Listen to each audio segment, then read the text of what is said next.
to take fabric that's just lying there and to turn it into something so beautiful. It's a feeling that never gets old each time April Hickman creates another piece for her children's clothing business called Wonderfully Marley. This is where Wonderfully Marley starts. Inside her family's small room in the Salvation Army. I kind of grew up in the foster care system. You know, my mom was, of course, an addict. And so, you know, it made life kind of hard. And as time passed in her difficult life, April found herself pregnant. And I was offered the abortion pill, and I didn't take it immediately. Ultimately, April moved into the Salvation Army and stitch by stitch put the pieces of her life back together. Sewing has been, oh my gosh, an amazing feeling for me.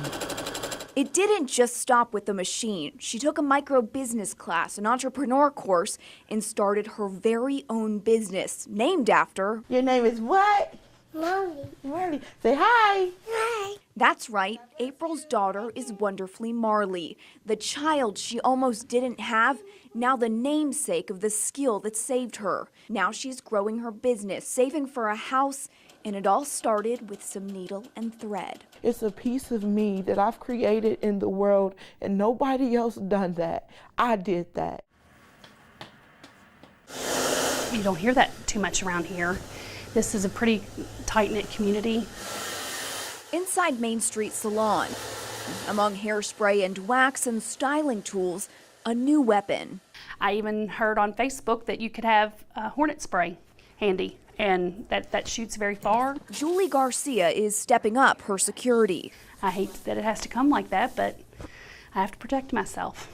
Just around the corner, Simon Young, owner of the Donut King, was shot twice in the head. Mount Washington police believe 2 people are involved, but say the motive isn't clear. Police released this surveillance video, but until the suspects are behind bars, business owners are on alert. From now on, when it starts to get dark, before it gets dark, I'm going to bring my car around and have it parked up front. I hold my keys aggressively so that if someone comes at me, I'm going to fight with everything I have. And that's her prayer for the community's beloved donut shop owner, that he'll fight as he recovers at University Hospital. Last night at church, I requested prayer for them and the community, and I am praying for them. She's not alone. Flowers and well wishes sit outside the doors of the Donut King until they open again. It's just very, very sad and way close to home and very frightening. 911, what's your emergency? 911, what's the address of your emergency? I have everybody in route. It's just a voice on the other end of the phone. What's an address? Okay, and what street are you on? Yeah, because I need to send an officer, so I need an address. Okay, and he's in blue jeans? But it's these faces that answered 600,000 calls in 2015. This is the hub for all emergencies happening in Clark County, Indiana. It's not what you see on TV. And Chappie can tell you this, a dispatcher for 39 years. He's an expert no matter what calls he gets, but recently, This last month or so, calling in, it's an overdose. Something's going around. Somebody's selling something bad. We've seen increases in overdose calls, I'd say, more than anything else. even a possible one while I was there. Found a needle. It's why it's so important all dispatchers here are trained for medical emergencies. You said he's struggling to breathe. Loosen any tight clothing he may have on. Yeah, we do that on a daily basis. You know, when you've been doing this for a lot of years, you just learn. And then you leave it at the door when you go home. The biggest thing is the address. The dispatchers say they need the most accurate address to figure out where to send help. And once help is sent, they tell me it can be tough to move on to the next call. But to help someone else, Chappie says you have to. Hey, every day is a new day, and everybody's got a problem every day. Okay, do you know where he's at right now? If you ask these kids, they know they've pretty much got the coolest neighbors ever. I like knowing that Santa's my neighbor. It's pretty cool. Merry Christmas. What's going on? Did you get your GoPro last year? Yes. They've set up here on their porch for the last 4 years, so some of these kids are repeat customers. Everybody say cookies. Cookies. St. Matthew's resident Carl Andre only needed 2 things for the gig. I told my wife, I says, if we get a front porch and I have a white beard, then I'll consider it. How you been? Give me 5. The wide eyes, the kids of all ages. Well, not just kids. Come here, buddy. Oh, yeah, we get dogs all the time. Hey.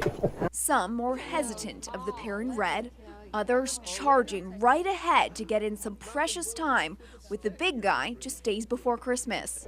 Santa, guess what? What? Elf Nicole leads the path to Santa and Mrs. Claus, using some Christmas magic so Santa knows each child's name. Where's Henry? The temperature drops, but the kids keep on coming. Some request a gift, a candy cane, others a song. Oh, jingle bells, jingle. It's Christmas magic for each child that stops by Sharon Avenue, but it's something Judy and Carl feel too. I had a little boy run in the middle of the yard yelling Santa, Santa, and he got up to about the 2nd step and leaped into my arms and just hugged me real tight and just said, I love you, Santa Claus. It's the magic of Christmas. Bye-bye. Merry Christmas. Casey Cunningham, Wave 3 News.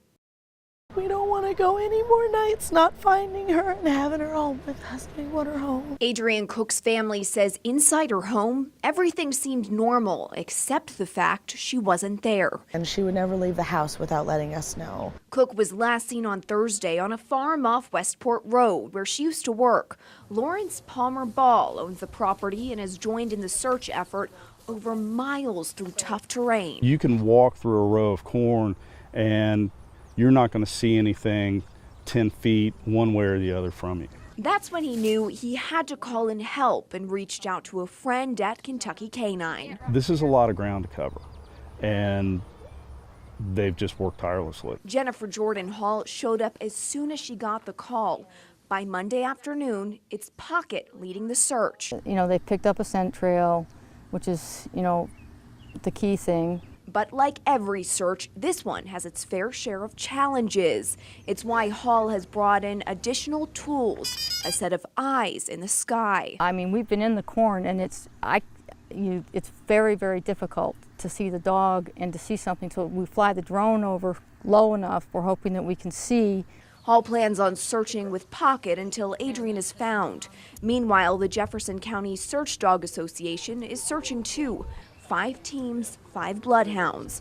All efforts Adrienne's family is so grateful for as they continue to hold out hope. Now she's gone without any trace or any notice or anything. She didn't say goodbye to me.